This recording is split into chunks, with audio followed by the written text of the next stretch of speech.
إن الحمد لله نحمده ونستعينه ونستغفره ونعوذ بالله من شرور أنفسنا ومن سيئات أعمالنا.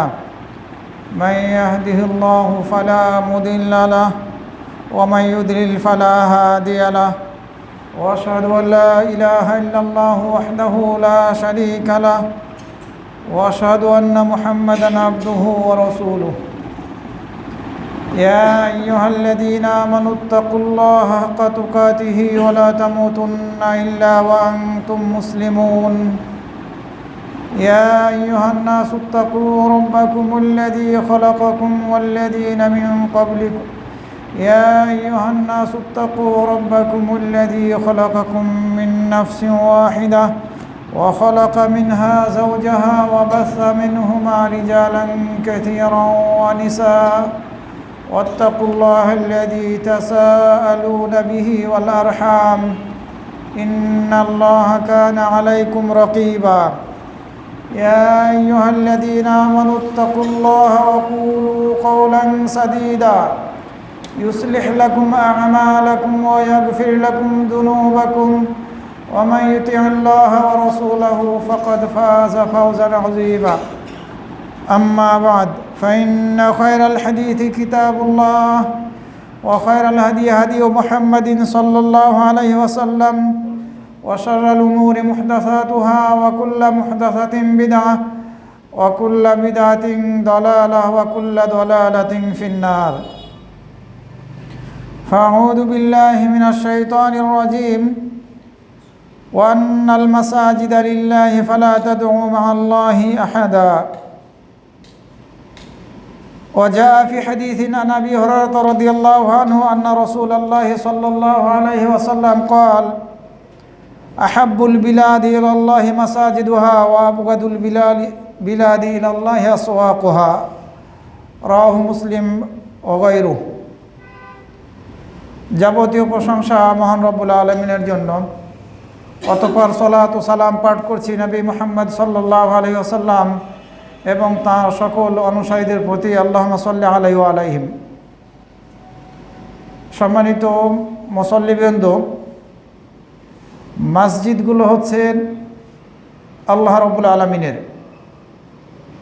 আমরা যেসব মসজিদ নির্মাণ করেছি এবং করে থাকি, এই মসজিদগুলো শুধুমাত্র আল্লাহ রাব্বুল আলামিনের জন্য। এগুলো হচ্ছে আল্লাহ রাব্বুল আলামিনের ঘর। এই মসজিদগুলোতে আল্লাহকে ছাড়া আর অন্য কাউকে ডাকা যাবে না, যেটি সূরা আল জিন্নের 18 নম্বর আয়াতের মধ্যে আল্লাহ রাব্বুল আলামিন বলেছেন, ওয়ান্নাল মাসাজিদা লিল্লাহ। আর অবশ্যই মসজিদগুলো হচ্ছে আল্লাহর। ফালা তাদউ মা আল্লাহি আহাদা। সুতরাং তোমরা আল্লাহর সাথে কাউকে ডেকো না। মসজিদগুলো আল্লাহর। ইসলামী শরিয়াত উৎসাহিত করেছে এই মসজিদগুলোকে ভালোবাসার ক্ষেত্রে, ভালোবাসতে এবং সম্মান মর্যাদা দিতে। কেননা এই মসজিদগুলো হচ্ছে আল্লাহর ঘর। এই মসজিদগুলো নির্মাণ করা হয়েছে আল্লাহকে স্মরণ করার জন্য, তার ইবাদত করার জন্য, তার কিতাবকে তেলাওয়াত করার জন্য এবং দাওয়াত ও তাবলীগের কাজের জন্য। সুতরাং এই মসজিদকে আমাদেরকে মর্যাদা দিতে হবে, সম্মান দিতে হবে। আল্লাহ রাব্বুল আলামিন সূরা নূরের 36 নম্বর আয়াতের মধ্যে বলছেন, ফি বুয়ুতিন আযিনাল্লাহু আন তুরফা ওয়া ইউযকারা ফিহা ইসমুহু ইউসাব্বিহু লাহু ফিহা বিল গুদুবি ওয়াল আসাল। সেসব ঘরগুলোতে বাতি জ্বালাতে হবে। ফি বুয়ুতিন আযিনাল্লাহু আন তুরফা,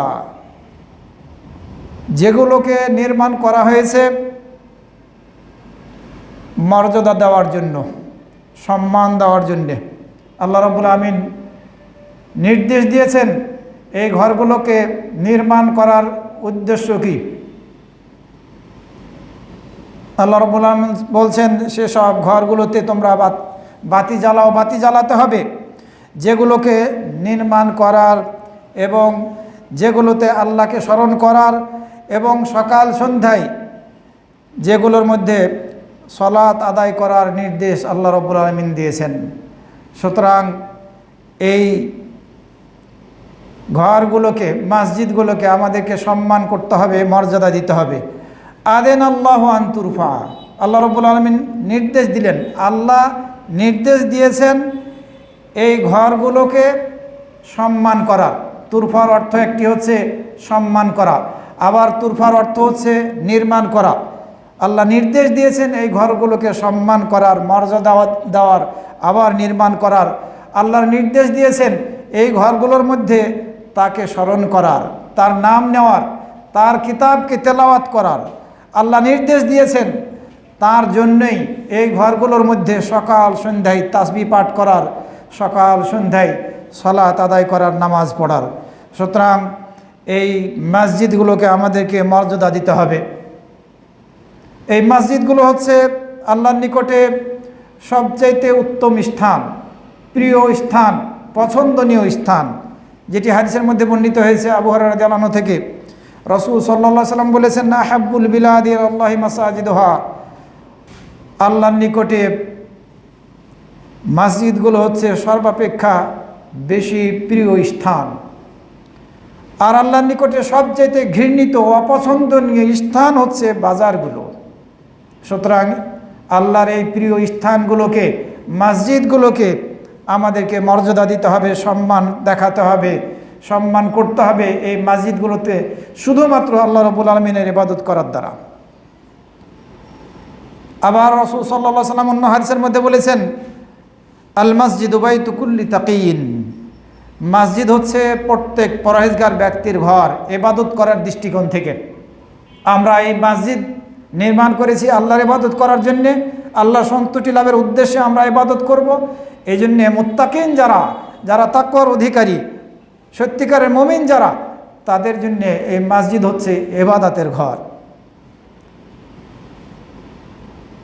এই মসজিদ যেহেতু আল্লাহর নিকটে সবচাইতে প্রিয় স্থান, এই জন্যে এই মসজিদ যদি আমরা নির্মাণ করি, মসজিদের দেখাশোনা করি, মসজিদকে পরিচালনা করি, তাহলে অবশ্যই এর নেকিগুলো অনেক বড়, আমরা বড় নেকি লাভ করতে পারব।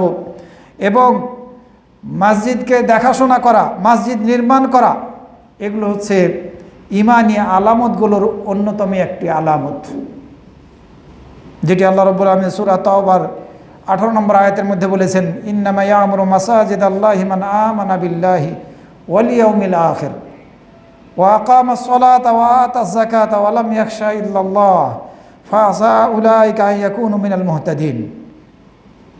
আল্লাহর মসজিদগুলো আবাদ করে সেই সব লোকেরা যারা আল্লাহর প্রতি ঈমান এনেছে, যারা শেষ দিবসের প্রতি ঈমান এনেছে। আল্লাহর প্রতি ঈমান যারা এনেছে এবং শেষ দিবসের প্রতি যারা ঈমান এনেছে, তারাই এই মসজিদগুলোকে আবাদ করবে, আবার এই মসজিদগুলো প্রয়োজনের তাগিদে নির্মাণ করবে। এবং যারা সালাত কায়েম করবে, যারা যাকাত আদায় করবে, ওয়ালাম ইয়াখশা ইল্লাল্লাহ, এবং আল্লাহ ছাড়া কাউকে ভয় করবে না। ফাআসা উলাইকা ইয়াকুনু মিনাল মুহতিন, আশা করা যায় এরাই হচ্ছে সঠিক পথ প্রাপ্তদের অন্তর্ভুক্ত, এরাই সঠিক পথ প্রাপ্ত হবে।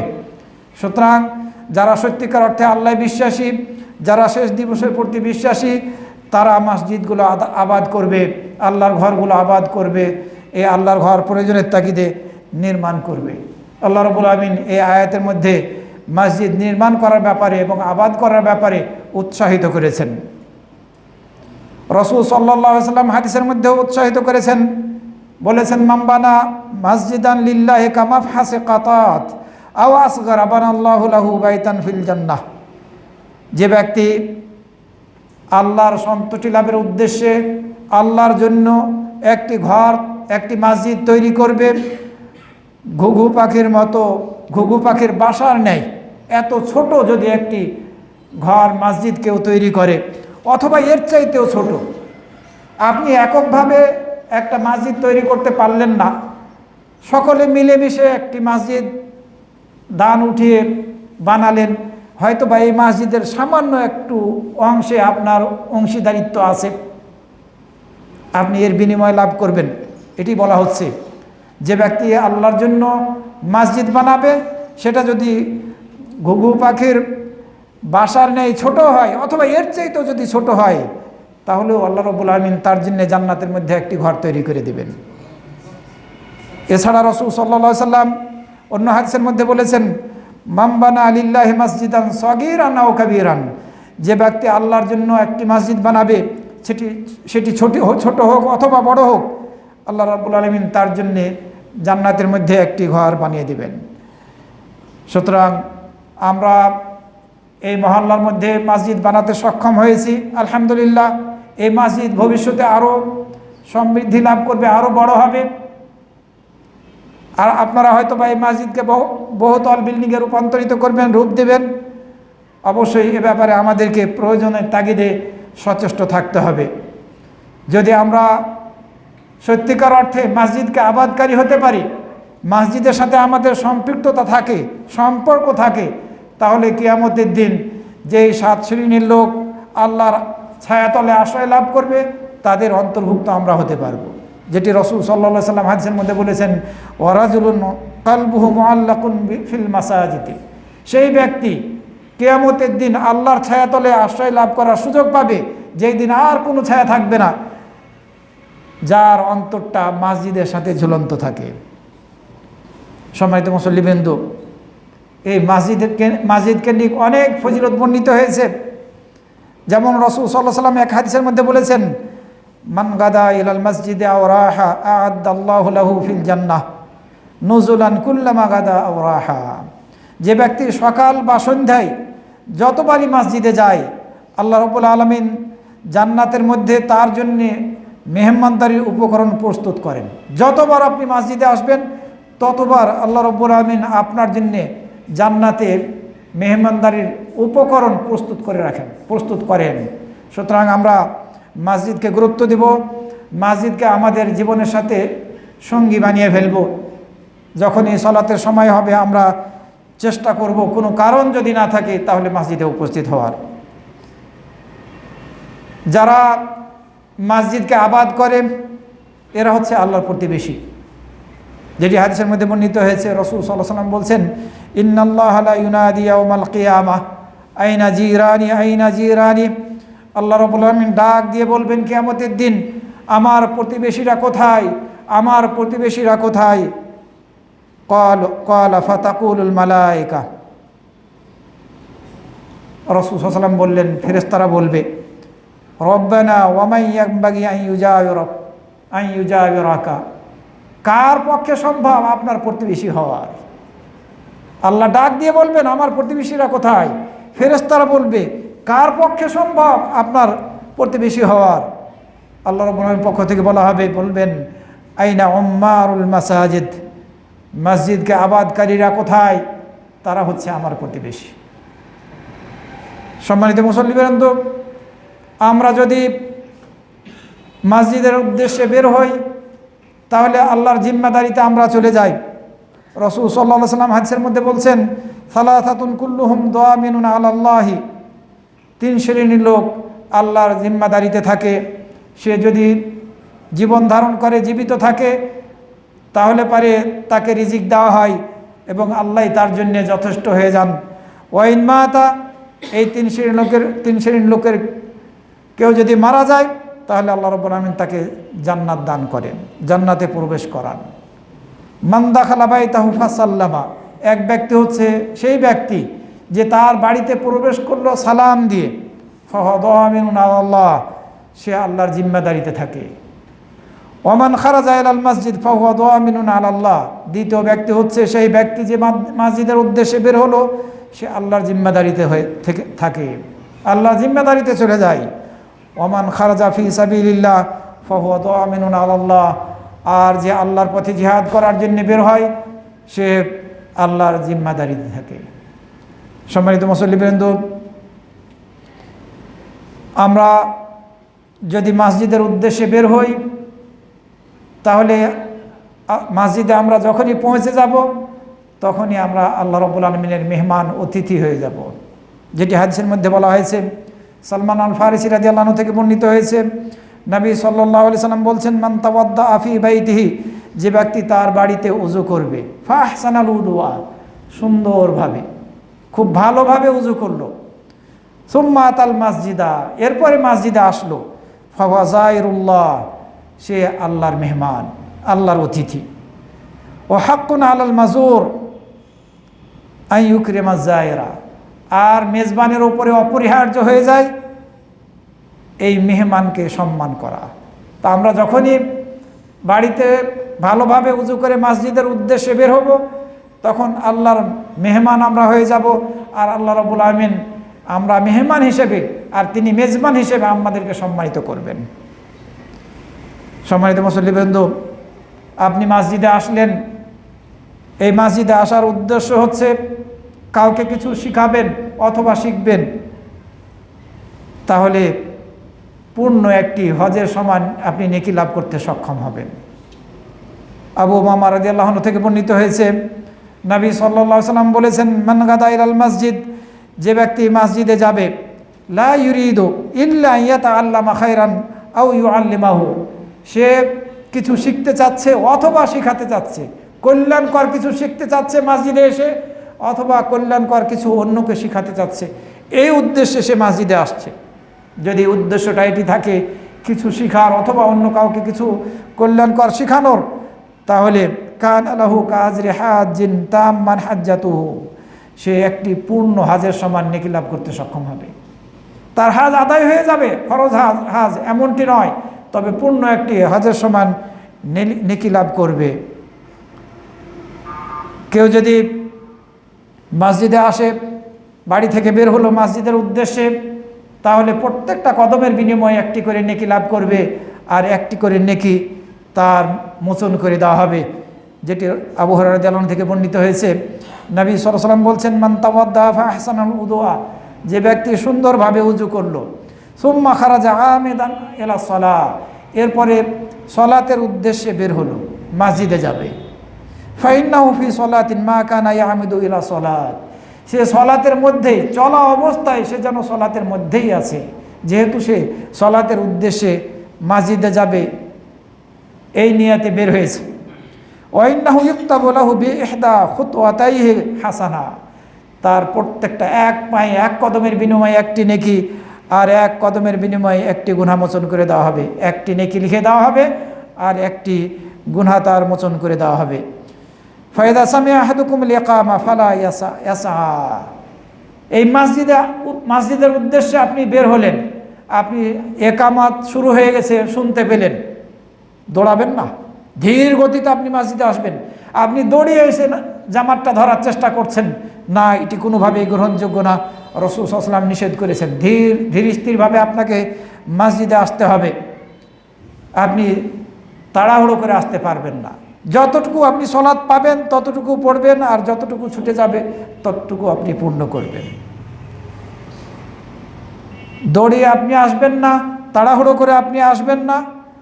আপনি যত দূর থেকে আসুন না কেন তত বেশি আপনি বড় নেকি লাভ করতে সক্ষম হবেন, কারণ আপনার এই কদমগুলো বেশি হবে, প্রত্যেকটা কদমের বিনিময়ে একটি নেকি আপনাকে দেওয়া হবে আর একটি গুনাহ মোচন করা হবে। আপনি মসজিদে আসলেন, মসজিদের উদ্দেশ্যে আপনি বাড়ি থেকে বের হলেন, মসজিদে এসে যদি আপনি কোরআনের দুটি আয়াত শিখেন, অন্যকে শিখান অথবা শিখেন, অথবা আপনি তেলাওয়াত করেন, তাহলে দুটি উট সাদাকা করার চাইতেও বেশি উত্তম।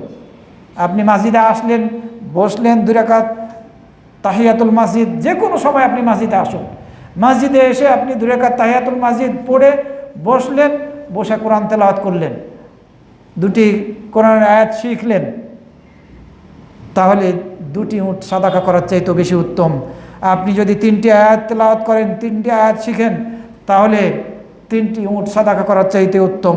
এভাবে যত আয়াত আপনি শিখবেন, তেলাওয়াত করবেন, ততটি উট সাদাকা করার চাইতে বেশি উত্তম। এ হাদিস মুসলিম শরীফের মধ্যে বর্ণিত হয়েছে। এছাড়া আপনি মসজিদে আসলেন, আল্লাহর ঘরগুলোর মধ্যে যে কোনো একটি ঘরে আপনি আসলেন, অর্থাৎ যে কোনো একটি মসজিদে আপনি আসলেন, এসে কিতাবুল্লাহকে তেলাওয়াত করলেন, আল্লাহর কিতাব কোরআন তেলাওয়াত করলেন, এবং পরস্পরের সাথে বসে কোরআনের চর্চা করলেন, কোরআন পরস্পরকে শিখলেন একে অপরের মাঝে, তাহলে আপনাদের প্রতি প্রশান্তি নাজিল হবে, শান্তি নাজিল হবে, রহমত আপনাদেরকে ঘিরে ধরবে এবং ফেরেশতারা আপনাদেরকে ঘিরে ধরবে। আর আল্লাহ রাব্বুল আলামিন তার নিকটে যারা আছেন তাদের সামনে স্মরণ করবেন। সুতরাং আমরা যদি কিছু শিখার জন্য মসজিদে আসি তাহলে সেটিও ফজিলতের, আবার কোরআন তেলাওয়াতের উদ্দেশ্যে যদি মসজিদে আসি, কোরআন শিখার উদ্দেশ্যে মসজিদে আসি, তাহলে সেটিও অনেক বেশি ফজিলতের আমল। আবার নবী সাল্লাল্লাহু আলাইহি ওয়াসাল্লাম অন্য হাদিসের মধ্যে বলছেন, বাশশিরিল মাশাইয়িনা ফিদ দুলাল, তোমরা অন্ধকারের মধ্যে যারা মসজিদে হেঁটে আসে তাদেরকে সুসংবাদ দান করো। বিন-নূর ইত্তাম ইয়াউমাল কিয়ামা, পূর্ণ নূর, আলো, জ্যোতি তাদেরকে কিয়ামতের দিন দান করা হবে। তারা যেহেতু অন্ধকারের মধ্যে হলেও মসজিদে আসার চেষ্টা করছে, এদেরকে রাসূল সাল্লাল্লাহু আলাইহি ওয়াসাল্লাম সুসংবাদ দিতে নির্দেশ দিলেন যে কিয়ামতের দিন তাদের প্রতিদান হচ্ছে তারা পূর্ণ আলো লাভ করতে সক্ষম হবে। এ হাদিস আবু দাউদ এবং তিরমিজির মধ্যে বর্ণিত হয়েছে। সম্মানিত মুসল্লিবৃন্দ, মসজিদের সাথে অনেক আদব আছে, এই আদবগুলোকে আমাদের গুরুত্ব দিতে হবে। মসজিদের আদব বিরোধী কোনো কর্ম যাতে আমাদের থেকে না ঘটে। আমাদেরকে মসজিদে আসার পূর্বে যে পোশাকটা পরিধান করে আমরা মসজিদে আসছি সেটি পরিষ্কার পরিচ্ছন্ন কিনা এটা আমাদেরকে দেখতে হবে। যে পোশাকটি পরিধান করে আসছি এই পোশাকের দ্বারা আমাদের গুপ্তাঙ্গগুলো যথাযথভাবে ঢেকেছে কিনা, আবৃত হয়েছে কিনা, এটি আমাদেরকে দেখতে হবে। কারণ আল্লাহ রাব্বুল আলামিন সূরা আল-আরাফের 31 নম্বর আয়াতের মধ্যে বলছেন, ইয়া বানি আদম খুযু যিনাতাকুম ইনদা কুল্লি মসজিদ, হে আদম সন্তানরা, তোমরা তোমাদের সৌন্দর্যকে ধারণ করো প্রত্যেকটা মসজিদের নিকটে। এই যিনাতাকুমের দ্বারা গুপ্তাঙ্গকে ঢেকে আসা, এটাকে বোঝানো হয়েছে। একসময় কাবা ঘরকে নারীরা উলঙ্গ অবস্থায়, মুশরিকরা উলঙ্গ অবস্থায় তওয়াফ করত, সেটির উপরে নিষেধাজ্ঞা দেওয়া হয়েছে। তাদের ব্যাপারে আয়াত নাজিল হয়েছে, খুযু যিনাতাকুম ইনদা কুল্লি মসজিদ, তোমরা তোমাদের গুপ্তাঙ্গকে আবৃত করে, ঢেকে, পর্দা করে আল্লাহর মসজিদের নিকটে আসো।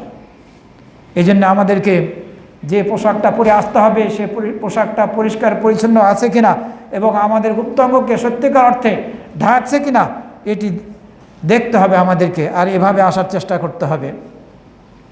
অনেক সময় আমরা ঘুমের পোশাক পরে মসজিদে চলে আসি,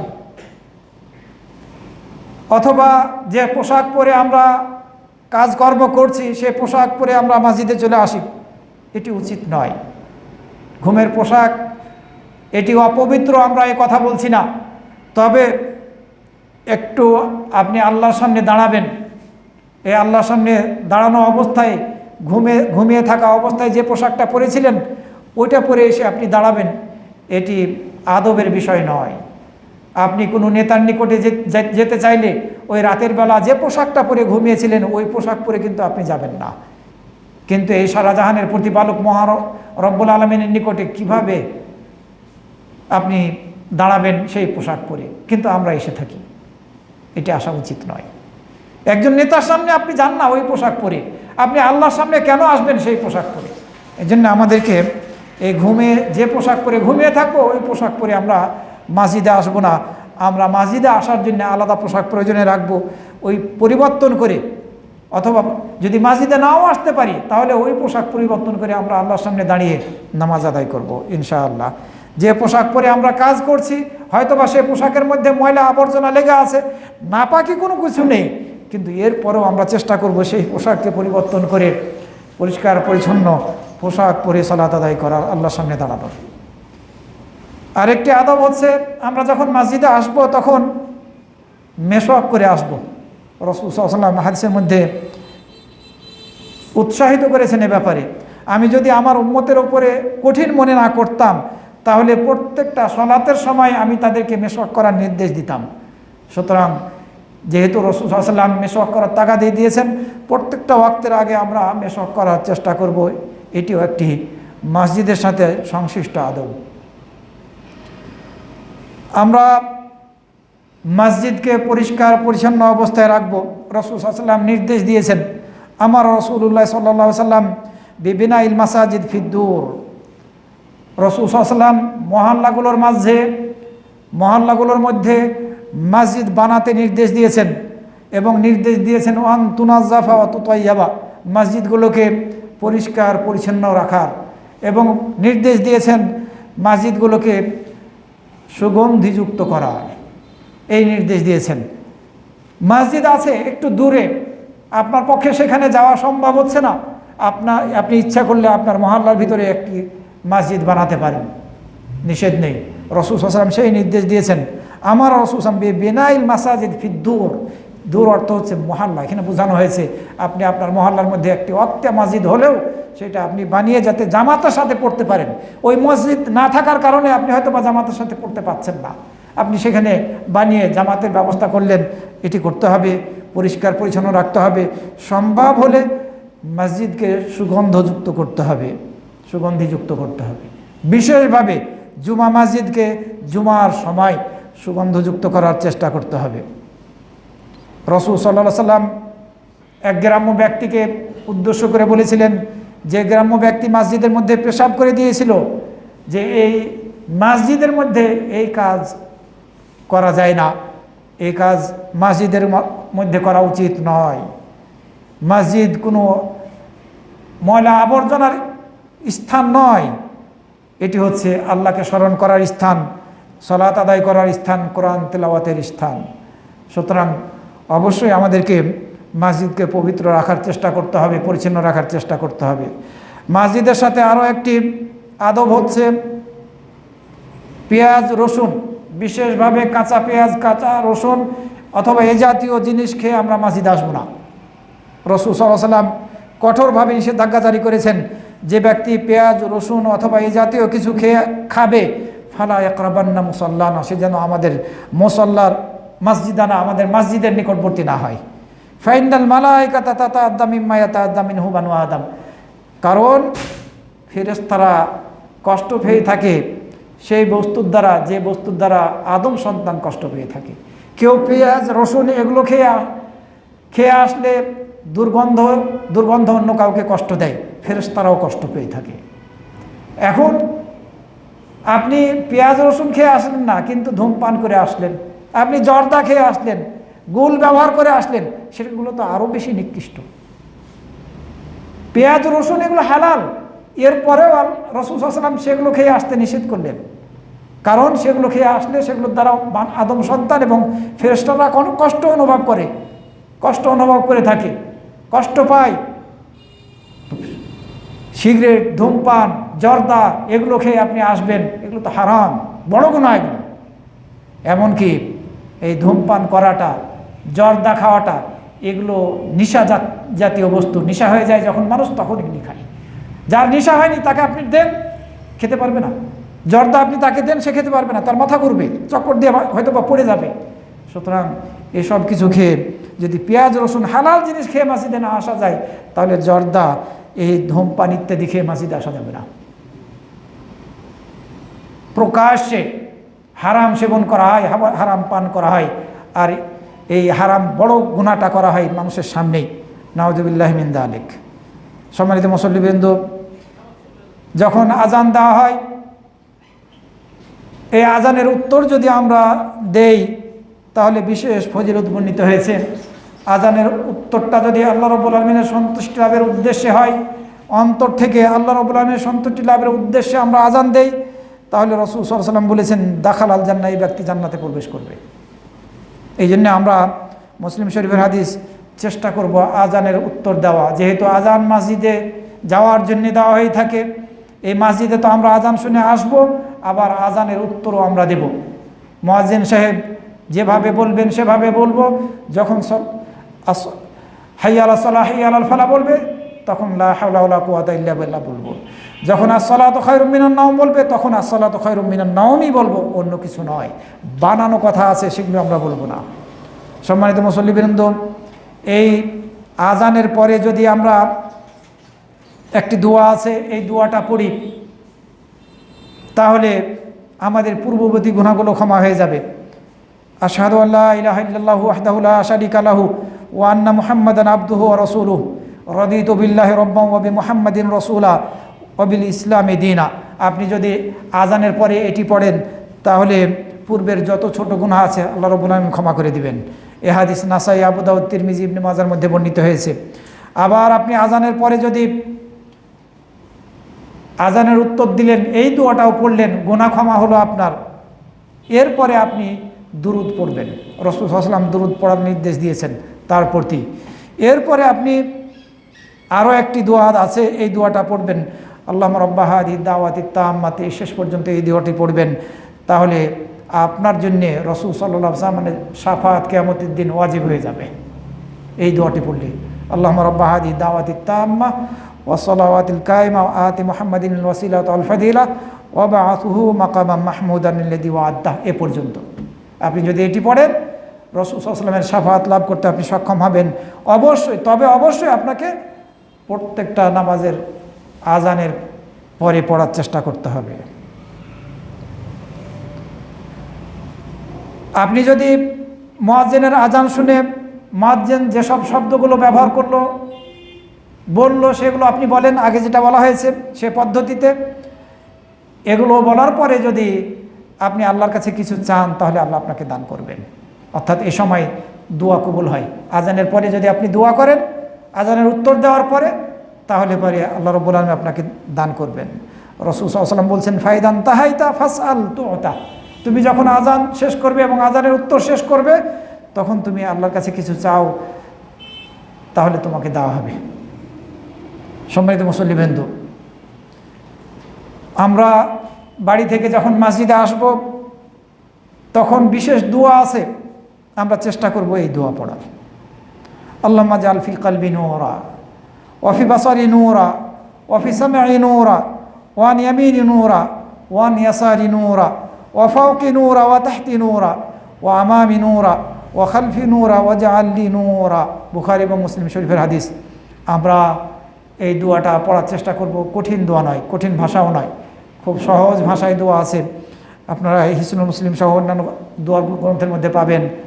ইনশাআল্লাহ এই দোয়া মুখস্থ করে নেবেন। আপনি মসজিদে আসার সময় ধীর স্থিরতাকে অবলম্বন করবেন, ভদ্রতার সাথে আসবেন, দৌড়িয়ে আসবেন না, আপনি কোনো আওয়াজ করবেন না, চিৎকার করবেন না। কারণ আবু কাতাদা রাদিয়াল্লাহু আনহু থেকে বর্ণিত হয়েছে, তিনি বলেন, বাইনামা নাহনু নুসাল্লি মা'আন নবী সাল্লাল্লাহু আলাইহি ওয়াসাল্লাম, আমরা নবী সাল্লাল্লাহু আলাইহি ওয়াসাল্লামের সাথে সালাত আদায় করছিলাম।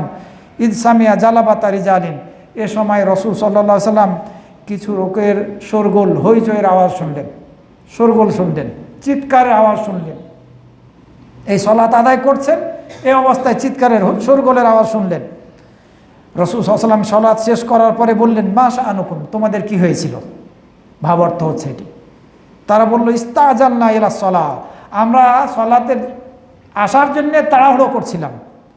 রাসূল সাল্লাল্লাহু আলাইহি ওয়াসাল্লাম বললেন, ফালা তাফালু, তোমরা সালাতে আসার সময় তাড়াহুড়ো করবে না, অর্থাৎ ধীর গতিতে আসবে। ইযা আতাইতুমুস সালাহ ফাআলাইকুম বিসাকিনাহ, তোমরা যখন সালাতের উদ্দেশ্যে আসবে তখন তোমরা ধীরস্থিরতাকে, শান্তিপূর্ণভাবে আশাকে ধারণ করো। ফামা আদরাকতুম ফাসাল্লু, তোমরা যতটুকু সালাতের পাবে সেটি ইমামের সাথে আদায় করবে। ওমা ফাতাকুম ফাতিম, যতটুকু ছুটে যাবে তোমরা পূর্ণ করে নেবে। সুতরাং আমরা যখন সালাতের জন্য আসবো, দৌড়িয়ে আসবো না, ধীর স্থিরভাবে আসবো। যারা দৌড়িয়ে আসেন এই রুকু ধরার জন্যে, সালাত ধরার জন্যে, এরা রাসূল সাল্লাল্লাহু আলাইহি ওয়াসাল্লামের তরিকা বিরোধী কাজ করে থাকেন। তোমরা যখন রাসূল অন্য হাদিসের মধ্যে বলছেন, তোমরা যখন ইকামত শুনবে, ফামসু ইলাস সালাহ ওয়া আলাইকুম বিসাকিনা, তোমরা হেঁটে আসো, দৌড়িয়ে এসো না, তোমরা ধীর স্থিরভাবে এসো, ভদ্রতার সাথে এসো। যা যতটুকু পাবে সালাতের ততটুকু তোমরা ইমামের সাথে আদায় করবে, যতটুকু ছুটে যাবে সেটি পূর্ণ করবে। আপনি যখন বাড়ি থেকে বের হবেন, উজু করেছেন, এই সালাতের উদ্দেশ্যে আসতেছেন, আপনার এই দুই হাতের দুই আঙ্গুলকে এভাবে এক আঙ্গুলগুলোকে আঙ্গুলের সাথে প্রবেশ করাবেন না, এটাকে বলা হয় তাসবিক, এটি নিষিদ্ধ। এই আসার সময় আপনি ঢোকাবেন না, মসজিদে এসে যখন বসে থাকবেন তখনও এরকম করবেন না, নামাজের অবস্থায় করবেন না, আবার নামাজের পরে আরও একটি সালাতের জন্য আপনি অপেক্ষা করছেন সে সময় আপনি এরকম করবেন না। এই চারও সময় এই ধরনের করাটা নিষিদ্ধ, রাসূল সাল্লাল্লাহু আলাইহি ওয়াসাল্লাম নিষেধ করেছেন। সুতরাং আমরা এ ধরনের তাসবিক করা থেকে বেঁচে থাকবো ইনশাআল্লাহ। মসজিদে আমরা তাড়াতাড়ি আসার চেষ্টা করব, এটি এ ব্যাপারে রাসূল সাল্লাল্লাহু আলাইহি ওয়াসাল্লাম তাগাদা দিয়েছেন, বিশেষভাবে প্রথম কাতারে সালাত আদায় করার ব্যাপারে বিশেষ গুরুত্ব দিয়েছেন। এমনকি যদি লটারি করার প্রয়োজন হতো তাহলেও আমরা এই প্রথম কাতারে যে ফজিলত রয়েছে এই ফজিলত লাভের জন্য লটারি করতাম। যদি আমরা এটা বুঝতাম, এই হাদিস বুঝতাম, তাহলে তাড়াতাড়ি আসার চেষ্টা করতাম, ইনশাআল্লাহ চেষ্টা করব। যখন আজান দেওয়া হয় তখন শয়তান ভেগে যায়, যতদূর পর্যন্ত আজানের আওয়াজ যায় শয়তান ভাগতে থাকে, আবার আজান যখন শেষ হয়ে যায় ফিরে আসে।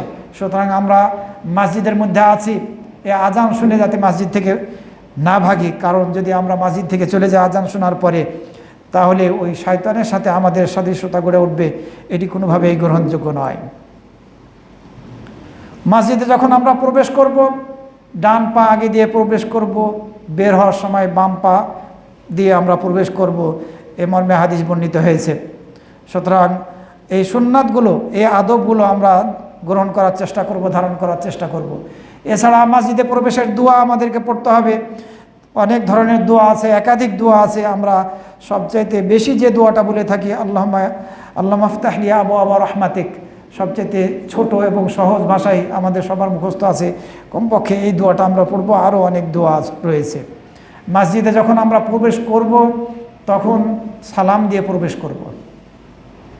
তবে খুতবা চলা অবস্থায় আমরা, জুমার খুতবা চলা অবস্থায় আমরা সালাম দেব না। অন্য যে কোনো সময় আমরা মসজিদে প্রবেশ করব তখন মসজিদে প্রবেশ করব সালাম দিয়ে। এই সালামের উত্তর যদি ইমাম সাহেব নামাজের মধ্যেও থাকেন তাহলেও দেবেন, ইশারায়, সশব্দে নয়। এক সময় রাসূল সাল্লাল্লাহু আলাইহি ওয়াসাল্লাম সাহাবীরা সশব্দে সালামের উত্তর দিতেন নামাজে থাকা অবস্থায়, কিন্তু পরবর্তীতে নিষেধাজ্ঞা আসে এ ব্যাপারে। এরপরে আবার ইশারায় সালাম দেওয়ার কথা বলা হয়েছে। আপনার হাতটা এরকম থাকবে, এই হাতের তালুটা থাকবে নিচের দিকে আর পিঠটা থাকবে উপরে, এভাবে আপনি উত্তর দিবেন। অথবা আপনি এই শাহাদাত আঙ্গুলি উঠাতে পারেন সালামের উত্তরে সালাত আদায় করা অবস্থায়। এগুলো সহিহ হাদিস দ্বারা প্রমাণিত। সম্মানিত মুসল্লিবৃন্দ, মসজিদে বসার পূর্বেই যে কোনো সময় যদি মসজিদে বসতে চাই তাহলে 2 রাকাত সুন্নাত আদায় করেই বসতে হবে। এমনকি জুমার খুতবা চলা অবস্থায় যদি আমরা মসজিদে প্রবেশ করি তাহলে 2 রাকাত তাহিয়াতুল মসজিদ না পড়ে বসবো না।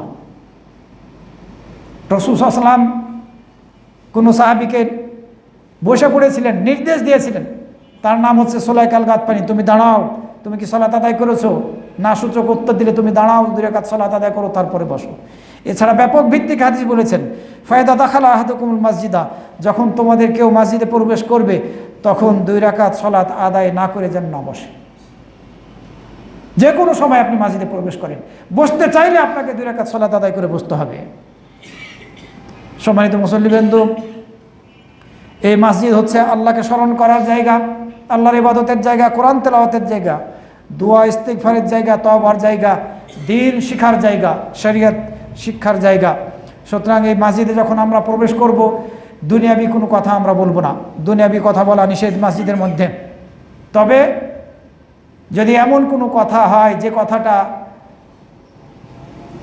মন্দ না, জায়েজ কথা, এ ধরনের কথা বলতে মসজিদে নিষেধ নেই। মুসলিম শরীফের মধ্যে বর্ণিত হয়েছে, সাহাবীরা জাহেলের যুগে বিভিন্ন কথা নিয়ে মসজিদের মধ্যে আলোচনা করত, যে এটা এইরকম ছিল, ওইরকম ছিল। মসজিদের মধ্যে সাহাবীরা সেসব বিষয়গুলো নিয়ে আলোচনা করত। আমরা জাহেলিয়াতের যুগে, এই অজ্ঞতার যুগে এ ধরনের অজ্ঞতাপূর্ণ আমরা হয়তো বা কর্ম করেছি, এগুলো বলে হাসতো মসজিদের মধ্যে। সাহাবীরা হাসতেন আর রাসূল সাল্লাল্লাহু আলাইহি ওয়াসাল্লাম তাদের হাসা দেখে মুচকি হাসতেন। এই হাদিস মুসলিম শরীফের মধ্যে বর্ণিত হয়েছে। সুতরাং মসজিদের মধ্যে দুনিয়াবি বিষয় না, এমন কোনো বিষয় যদি হয় যে বিষয়টা, যে কথাগুলো বৈধ কথা, অবৈধ না, যেগুলো দুনিয়াবি আমরা বলতে পারি না যে কথাগুলোকে, এ ধরনের কথা বলতে বাধা নেই। তবে মসজিদের মধ্যে বাতিল, অনর্থক, অপ্রয়োজনীয় কোনো কথা বলা যাবে না, কোনো অশ্লীল কথা বলা যাবে না, কাউকে কষ্ট দেওয়া হবে এমন কোনো শব্দ মসজিদের মধ্যে বের করা যাবে না। আপনি একটা হয়তো বা মসজিদের মধ্যে কড়া কথা বলে দিলেন একজনকে, ওই কথাটা মসজিদের বাইরে বলাও নিষেধ। আপনি একটা মন্দ শব্দ ব্যবহার করে ফেলেন, গালিগালাজ করে ফেললেন মসজিদের মধ্যে, সেটি বাইরেও নিষিদ্ধ। তা আপনি মসজিদের মধ্যে এটা বলেন কীভাবে? মসজিদের মধ্যে আরও বেশি নিষিদ্ধ, আরও বেশি বড় হারাম। এ ধরনের কিছু যাতে আমাদের থেকে না ঘটে। বাতিল কোনো কথা বলা যাবে না, মসজিদের মধ্যে গীবত করা যাবে না, চুগলখড়ি করা যাবে না, মিথ্যা কথা বলা যাবে না, যেসব কিছু নিষিদ্ধ গালমন্দ করা যাবে না, এগুলো থেকে আমাদেরকে বেঁচে থাকতে হবে। কোনোভাবেই এগুলো আমাদের থেকে যাতে না ঘটে। মসজিদ একটি পবিত্র স্থান, ইবাদতের স্থান, সেখানে আপনি মসজিদের মধ্যে গালিগালাজ করবেন কিভাবে, গীবত করবেন কিভাবে, আপনি আর পরনিন্দা করবেন কিভাবে, মিথ্যা কথা বলেন কিভাবে। মসজিদকে যেমনিভাবে সম্মান করবেন, মসজিদের সাথে যারা সংশ্লিষ্ট আছে তাদেরকেও আপনাকে সম্মান করতে হবে, মর্যাদা দিতে হবে। খেয়াল রাখবেন, তা না হলে আল্লাহ রাব্বুল আলামিন আপনাকে পাকড়াও করবেন। মসজিদের মধ্যে ঘুমাতে বাধা নেই, আপনি মসজিদের মধ্যে ঘুমাতে পারবেন। আব্দুল্লাহ ইবনে উমর রাদিয়াল্লাহু আনহু থেকে বর্ণিত হয়েছে, কুন্না নানামু আলা আহদি রাসূলিল্লাহ সাল্লাল্লাহু আলাইহি ওয়াসাল্লাম, আমরা রাসূল সাল্লাল্লাহু আলাইহি ওয়াসাল্লামের যুগে মসজিদে ঘুমাতাম এমত অবস্থায় যে আমরা যুবক ছিলাম। সুতরাং মসজিদের মধ্যে ঘুমাতে বাধা নেই, তবে উবড় হয়ে ঘুমানো নিষেধ, পেটের ভরে ঘুমানো নিষেধ, এটি সর্ব অবস্থায় নিষেধ। মসজিদেও নিষেধ, মসজিদ ছাড়া অন্য স্থানেও নিষেধ। এটি হচ্ছে এমন একটি পদ্ধতি ঘুমের যেটি আল্লাহ রাব্বুল আলামিন অপছন্দ করেন, ভালোবাসেন না। এবং এটি হচ্ছে পেটের ভরে ঘুমানোটা হচ্ছে জাহান্নামীদের পদ্ধতিতে ঘুমানো। সুতরাং এই পেটের ভরে আমরা ঘুমানো থেকে না মসজিদ আর না অন্য কোনো স্থানে এই কোথাও ঘুমাবো না ইনশাআল্লাহ। মসজিদের মধ্যে খানাপিনা করতে বাধা নেই, মসজিদের মধ্যে খেতে পান করতে কোনো প্রকার বাধা নেই, এ ব্যাপারেও হাদিস বর্ণিত হয়েছে। মসজিদের মধ্যে আপনি কোনো হারিয়ে যাওয়া জিনিস অনুসন্ধান করতে পারবেন না, ঘোষণা দেওয়া যাবে না, নিষিদ্ধ। কেউ যদি ঘোষণা দেয় হারিয়ে যাওয়া জিনিসের ব্যাপারে, তাহলে পারে এটি সে অপরাধ করলো, আল্লাহ যাতে তাকে ফিরিয়ে না দেয় এই জিনিসটা, এই দোয়া করতে বলেছেন রাসূল সাল্লাল্লাহু আলাইহি ওয়াসাল্লাম। বদদোয়া করতে হবে, তুমি মসজিদের মধ্যে হারিয়ে যাওয়া জিনিসের ব্যাপারে ঘোষণা দিচ্ছ পাওয়ার উদ্দেশ্যে, আল্লাহ যাতে তোমাকে ফিরিয়ে না দেয়, এই দোয়া করতে বলেছেন রাসূল সাল্লাল্লাহু আলাইহি ওয়াসাল্লাম। সুতরাং এই হারিয়ে যাওয়া জিনিস বস্তু মসজিদে অনুসন্ধান করা যাবে না, ঘোষণা দেওয়া যাবে না। মসজিদ এই জন্যে নির্মাণ করা হয়নি, রাসূল সাল্লাল্লাহু আলাইহি ওয়াসাল্লাম অন্য হাদিসের মধ্যে বলেছেন। আবার ক্রয় বিক্রয় করা যাবে না, ক্রয় করা বিক্রয় করা নিষিদ্ধ মসজিদের মধ্যে। কেউ যদি ক্রয় বিক্রয় করে তাহলে পারে তার যাতে প্রফিট না হয়, লাভ না হয়, রাসূল সাল্লাল্লাহু আলাইহি ওয়াসাল্লাম এই বদদোয়া করতে বলেছেন। মসজিদের মধ্যে অশ্লীল কোনো বা শিরকি কুফরি কোনো কবিতা পাঠ করা যাবে না, কিন্তু মসজিদের মধ্যে শিরকি কুফরি কবিতা পাঠ করা হয়ে থাকে, বুসেরির কবিতা পাঠ করা হয়ে থাকে হাজ করতে গিয়েও, শিরকি কবিতা। হ্যাঁ, যদি ইসলামের সপক্ষে হয়,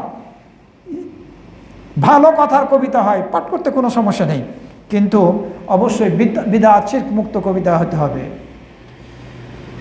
এছাড়া মসজিদের মধ্যে আওয়াজ উঁচু করা যাবে না, শোরগোল করা যাবে না, আগেই বলা হয়েছে। এমনকি কেউ উঁচু আওয়াজে কোরআনও তেলাওয়াত করতে পারবে না, হাদিসের মধ্যে রাসূল সাল্লাল্লাহু আলাইহি ওয়াসাল্লাম নিষেধ করেছেন, বলেছেন ওয়ালা ইয়ারফা বা'দুকুম আলা বা'দিন ফিল কিরাআহ, কোরআন তেলাওয়াতের ক্ষেত্রেও যাতে কেউ উঁচু আওয়াজে কোরআন তেলাওয়াত না করে, প্রকাশ করে কোরআন তেলাওয়াত না করে। কেউ হয়তো বা সালাত আদায় করছে, কেউ হয়তো বা নামাজ পড়ছে, আপনি উঁচু আওয়াজে কোরআন তেলাওয়াত করছেন, তার নামাজে ব্যাঘাত ঘটবে। সুতরাং আপনি ঠোঁট নড়ুক, জিভ নাড়িয়ে, আপনি ঠোঁট নাড়িয়ে জিভ নাড়িয়ে আপনি কোরআন তেলাওয়াত করুন, এভাবে কোরআন তেলাওয়াত করতে হবে, উঁচু আওয়াজে কোরআন তেলাওয়াত করা যাবে না। হ্যাঁ, আপনি একা আছেন মসজিদের মধ্যে, আর কেউ নেই, আপনি উঁচু আওয়াজে কোরআন তেলাওয়াত করবেন, তাতে কোনো বাধা নেই। সম্মানিত মুসল্লিবৃন্দ, যদি আমরা মসজিদের মধ্যে কোরআন উঁচু আওয়াজে পড়তে না পারি, তাহলে অন্য ক্ষেত্রে উঁচু গলায় কথা বলা কোনোভাবেই গ্রহণযোগ্য না। আপনি রাগ করলেন একজনের উপরে, রাগ করে একটা কিছু বলে ফেললেন, সেটি গালি নয় বা অন্য কোনো কিছু নয়, সেটিও বলা নিষিদ্ধ মসজিদের মধ্যে, উঁচু আওয়াজ উঠানোই নিষিদ্ধ। এ ব্যাপারে আমরা হয়তো বা সতর্ক থাকি না, অনেক সময় এর উল্টা করে থাকি, এগুলো মসজিদের আদব বিরোধী। আবার অনেক সময় আমরা মসজিদের মধ্যে একটা নির্দিষ্ট জায়গায় যেন বরাদ্দ করে রেখেছি, বুকিং দিয়ে রেখেছি, না, রাসূল সাল্লাল্লাহু আলাইহি ওয়াসাল্লাম এটা নিষেধ করেছেন। যে আগে আসবে তার সামনের কাতার, সে সামনের কাতার দখল করবে, তাকে উঠিয়ে অন্য কেউ সেখানে বসবে, এই অধিকার কাউকে দেওয়া হয় নাই, এটা নিষিদ্ধ, এটা মসজিদের আদব বিরোধী। মসজিদে আমরা আসব এবং মসজিদের এই আদবগুলো যাতে আমরা রক্ষা করে চলতে পারি, এদিকে আমাদেরকে খেয়াল রাখতে হবে। আমরা মসজিদে যখন পৌঁছব, জামাত চলছে, এই জামাত চলা অবস্থায় হয়তোবা ইমাম সাহেব সিজদাতে আছেন, মুসল্লিরা সিজদাতে আছেন, আপনি দাঁড়িয়ে আছেন, সিজদা থেকে উঠবে, আপনি হয়তোবা জানছেন এটা প্রথম রাকাত, দ্বিতীয় রাকাত শেষ করতেছেন, দাঁড়িয়ে আছেন, না, এটা সুন্নাহ বিরোধী কাজ। ইমাম সাহেবকে যে অবস্থায় পাবেন আপনাকে সেই অবস্থায় চলে যেতে হবে। আপনি আল্লাহু আকবার বলবেন, হাত বাঁধবেন এবং এরপরে আল্লাহু আকবার বলে আপনি সিজদায়, ইমাম সাহেব আছেন ওই সিজদায় চলে যাবেন। এটি হচ্ছে সুন্নাহ, দাঁড়িয়ে থাকা যাবে না। সেটা আপনার রাকাত হিসাবে গণ্য হবে না, কিন্তু রাসূল সাল্লাল্লাহু আলাইহি ওয়াসাল্লামের সুন্নাহর উপরে আপনার আমল করা হবে। আবার মসজিদে যখন আসবো আমরা অন্য কাউকে যাতে কষ্ট না দেই। দেরি করে আসলাম, আসার পরে আবার সামনের কাতারে যাওয়ার জন্য এভাবে লোকদেরকে সরিয়ে সরিয়ে সামনের দিকে যাচ্ছি, আপনি কষ্ট দিলেন। রাসূল সাল্লাল্লাহু আলাইহি ওয়াসাল্লাম নিষেধ করেছেন আমরা এ ধরনের ত্রুটি যাতে না করে বসি। আল্লাহ রাব্বুল আলামিন আমাদের সবাইকে এই মসজিদের ফজিলতগুলো যাতে আমরা লাভ করতে পারি এই ব্যাপারে সচেষ্ট হওয়ার তৌফিক দান করুন, এবং আমরা যাতে এই আদবগুলো মসজিদের রক্ষা করতে পারি এ ব্যাপারে যাতে আল্লাহ রাব্বুল আলামিন আমাদেরকে তৌফিক দান করেন। সম্মানিত মুসল্লিবৃন্দ, এই মসজিদ নির্মাণ করা হয়েছে আলহামদুলিল্লাহ, কয়েক মাস হয়ে গেল।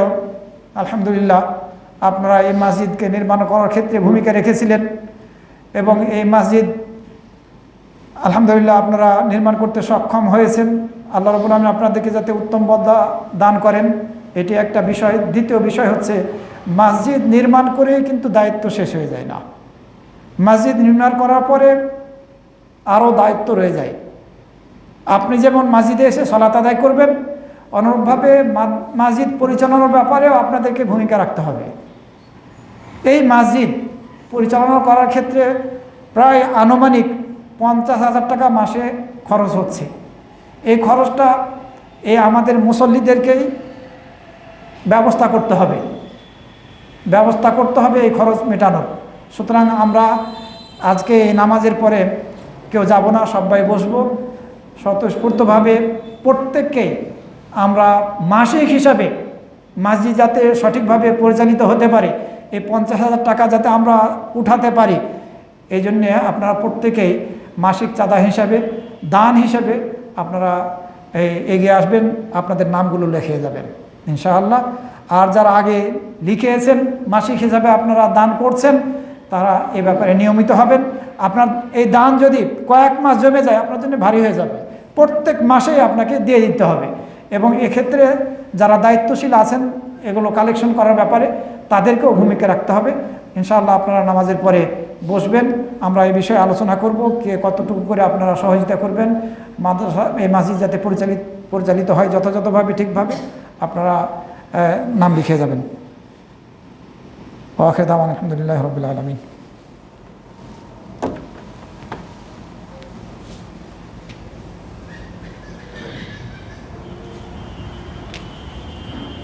আলহামদুলিল্লাহ ওয়াসসালাতু ওয়াসসালামু আলা